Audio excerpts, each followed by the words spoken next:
This is 5 in 10 from Skywatch TV. I'm Derek Gilbert with 5 things you need to know for this Wednesday, August 21st, 2024. Topic number 5 today, Israel, specifically Baalbek. It's not just a place with a famous temple to Jupiter and before that a temple to Baal, the Canaanite storm god. It's a place where Hezbollah and other Iranian proxies are storing munitions. And it was hit by the Israeli Air Force apparently Tuesday night. Lebanese media reporting explosions in the Bekaa Valley region, about 100 kilometers, 60 miles from the Israeli border. Other media outlets reporting that there were 5 areas attacked from the air, apparently by Israel. Israel is neither confirmed nor denied, which is standard procedure for the Israeli military. Lebanon's Ministry of Health reported that 1 person was killed, 16 others injured in these strikes. It was the second night in a row that Lebanon reported attacks by the Israeli Air Force deep inside Lebanese territory. Now, during the day Tuesday, there were 125 launches from Lebanon towards northern Israel. A number of UAVs fell on the Golan Heights. Hezbollah claimed responsibility for 12 of those attacks against Israel during the day Tuesday. Topic number 4, Harris and Biden, the Democratic National Convention taking place in Chicago right now. Setting aside some of the more bizarre aspects of this, for example, pro-Palestinian protesters breaking down a wall that was built by the DNC around the convention site. Apparently walls work when they're separating you from the hoi polloi. And a mobile abortion van, basically a full-size motorhome, but an equipped motorhome where they are offering free abortions to anybody who wants to line up, with a line going down the block now. This has the vibe of a strange ritual to the dark god Molech in Chicago. If you're a Chicago police officer, by the way, you really have to wonder how Chicago officers are appreciating having to defend representatives of the political party that's really ruined that city and made their jobs much more difficult with rules of engagement and delegating the police precincts, designating them as camping sites for new arrivals. But I digress. Joe Biden addressed the convention on Monday night, and he was essentially humiliated. He was kicked while he's down. The DNC made him the last speaker on the first night of the convention. Now, the first night is usually reserved for minor party officials. And by making him the last speaker of the night, Biden didn't get to the podium until after 11:30 p.m. Eastern Time. That is long past prime time. Many people who might otherwise have seen Joe Biden's last major speech of his political career, his 52-year political career, were already in bed. Now, we're an on-demand society. A lot of people probably calling up the video the next day. But still, this really had to be a kick in the teeth for President Biden. I mean, he still thinks in his heart of hearts that he could beat Donald Trump in November. But I can only assume that the deal that he cut in agreeing to step down, probably a golden parachute of some kind, included an agreement to speak at the convention wherever the convention organizers decided to put him. He came across as an angry old man. He was not pleasant. He did a lot of shouting, a lot of yelling, repeating a lot of things that have been debunked. For example, the claim that Donald Trump said there were fine people on both sides of that Charlottesville protest in Virginia years ago. That's been debunked even by left-wing sites like Snopes. Anyhow, the sitting president of the United States was forced into that time slot, deliberately diminishing his visibility. That was the final indignity, and it shows that the party to which he has given his career for 52 years is well and truly done with him. He is being pushed off the stage. One longtime Biden aide texted a reporter for Axios website, news website, "This is awful. He literally set up a campaign and handed it over to them." Yeah, along with $96 million in campaign funds. Do they have to cut him out of prime time? You can almost feel sorry for Joe Biden until you remember that report earlier this week from the House Oversight Committee that found that he committed impeachable offenses by enriching himself and his family to the tune of tens of millions of dollars by monetizing his office as Vice President of the United States. The only reason they're not impeaching him is because he is the lamest of lame ducks at this point. Topic number 3, figures don't lie. But liars can figure, as the old saying goes. Interesting story out of Chicago. During the convention, there was an event hosted by the University of Chicago Institute of Politics that revealed the Harris campaign is not polling as well as the corporate media claims. Now, that probably doesn't surprise you. We're well aware that the corporate media pushes a narrative instead of reporting the facts. According to media reports, Harris is leading Trump in several national polls. For example, 538, which is a political website, shows Harris ahead 46.6% to 43.8%, and showing her allegedly pulling ahead in several battleground states. That's according to Reuters.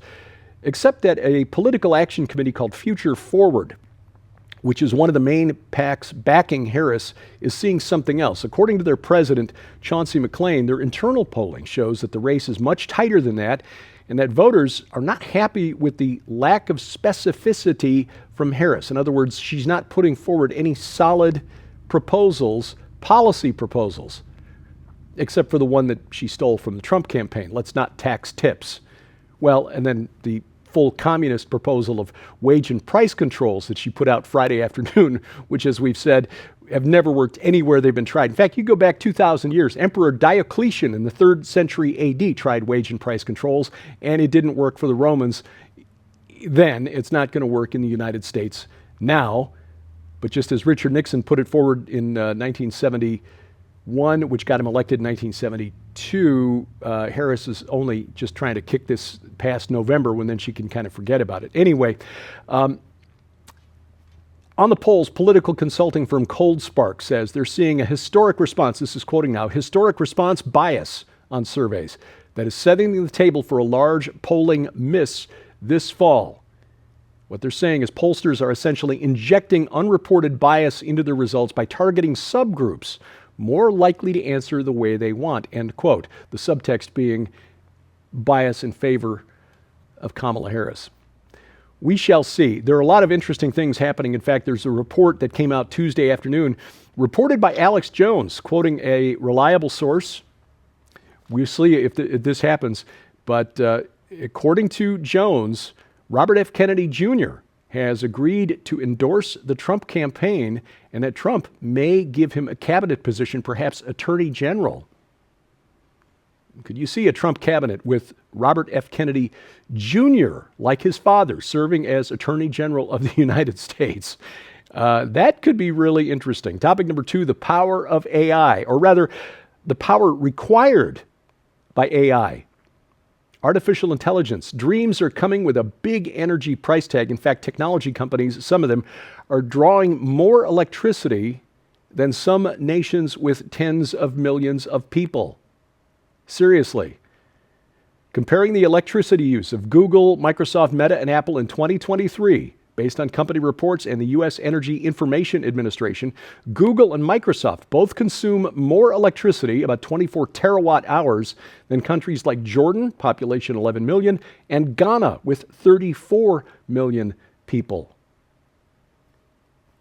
Apple and Meta a little further behind because they didn't get their artificial intelligence programs launched quite as quickly as Google and Microsoft.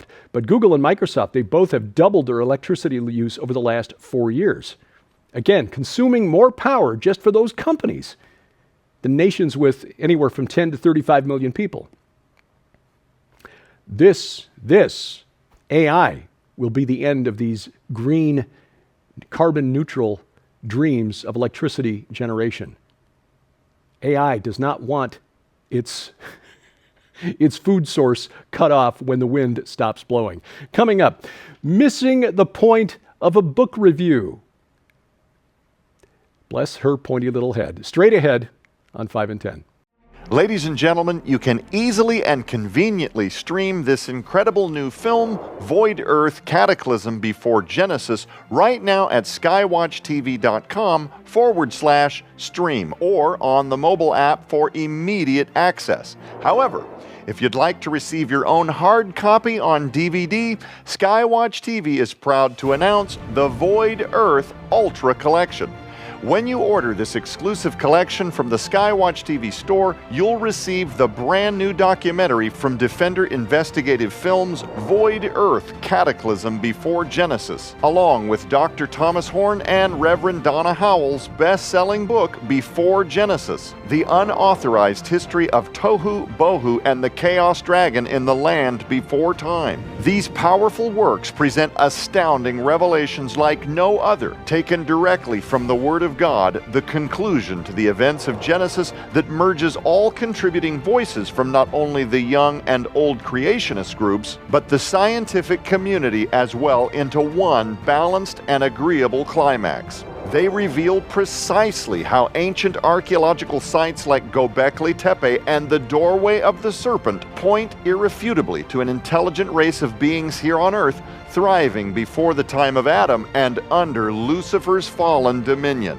They pull back the veil on exactly what the Earth was like during the without form and void era of Genesis 1-2, and so much more, featuring Dr. Michael Lake, Derek Gilbert, Reverend Donna Howell, Gary Stearman, and the late Dr. Thomas Horn in what would become his last documentary appearance ever. But that's not all. You'll also receive 315, The Genesis of All Prophecy by the legendary Rabbi Eric Walker. This prophetic, convicting, and heart-rending book exposes anti-Semitism as Satan's plan to eliminate the Jews and the catastrophic consequences the world will face if this agenda succeeds. Sold separately, all of these items hold a retail value of $75. Yours now for your donation of only $45, which includes free shipping to all U.S. orders. So don't delay. You can scan the QR code on your screen using the camera app on your phone for instant access to this special opportunity. You can also visit us at skywatchtvstore.com or call 1-844-750-4985 and ask for the Void Earth Ultra Collection now. Item number 1 today. I was not aware that Book Talk was a thing. Book Talk, it's a subset of videos, a category, if you will, on TikTok, which is the video sharing program designed for people with microscopically short attention spans. Anyway, it is encouraging people to read by reviewing books, all well and good. But one of the Book Talk influencers seems to have missed the point. This young lady complained that the novel she was reading had too many words. Too many words. Yana from California took to TikTok to review the book Six of Crows by Lee Bardugo, expressing her irritation that every page contains so many words. Now, bear in mind, this young lady's got more than 250,000 followers. She said, "Can we talk about something real quick? Can I just talk blank for a second? Why the blank is this a book? First of all, the writing is so tiny, and why are the pages so filled with so many words? What the bleep?" We should point out that Six of Crows is a young adult novel. It is not exactly like reading quantum physics. Bless her pointy little head. This week on Skywatch TV, we share the experiences of the staff from Whispering Ponies Ranch during a very challenging season, as Joe Artis Horn revealed on Skywatch TV some weeks ago.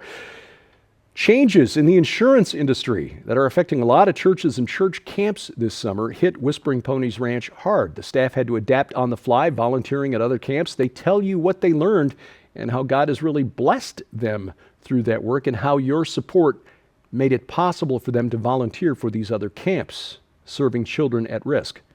Don't miss this program. You can watch it right now at our website, skywatchtv.com. All of our video content is always there. You can also catch it right now over the air. Our broadcast schedule, skywatchtv.com/channels. Roku, Apple TV, in fact, Amazon Fire TV. I promise I'm going to get that logo up there soon. And Google TV as well. If you've got a set-top box, add the Skywatch TV channel to it. You can also catch it right now over the internet, youtube.com/@Skywatch Television, rumble.com/Skywatch TV, or better yet, get our free mobile app, which, like our Roku, Apple TV, Fire Stick, and Google TV apps, bypasses the gatekeepers of big tech because the content comes directly from the Christian company that's developed our apps and goes right to you. This app for your mobile device, available for iOS, Android, Amazon, Kindle Fire. We have links to those app stores at our website, skywatchtv.com/app. Follow us on 5 in 10 on various social media platforms, most notably YouTube at 5 in 10, X, formerly Twitter, at 5_in_10. And thank you for watching as we keep watch. I'm Derek Gilbert. This is 5 in 10 from Skywatch TV.